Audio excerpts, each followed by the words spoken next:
আমার গ্রামের বাড়ি থেকে বাজার নিয়ে আসে। আপনাদের সাথে শেয়ার করতেছি কী কী বাজার আনলো। দেখেন, এটা কহিগুলো আসলে অনেক টাটকা।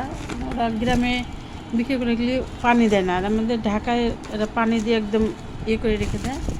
কী সুন্দর! এটা আমি ডিম দিয়ে ভাজি করলে অনেক মজা, একটা সবজি হয়ে যায়। টাটকা জিনিস। কী সুন্দর একটা লাউ আনছে। লাউ আমি বেশি লাউ আর ডাল রান্না করি। তারপরে আনছে হচ্ছে গিয়া, দেখুন এটা হচ্ছে গিয়া বটবুটি, অনেক সবজি আনছে আমার। দেখেন আর একটা জিনিস আছে, যে কিছুদিন আগে ওই এত দাম ছিল, এখন এটা কেউ ওই এত দাম দিয়ে কেউ কিনেও না। লেবু দেখেন, লেবু 40 টাকা কেজি, আর আগে ছিল এক হালি লেবুর দাম 40 টাকা কি 100 টাকা।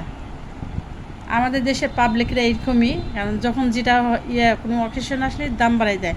100 টাকা হালি লেবু কিনে আমরা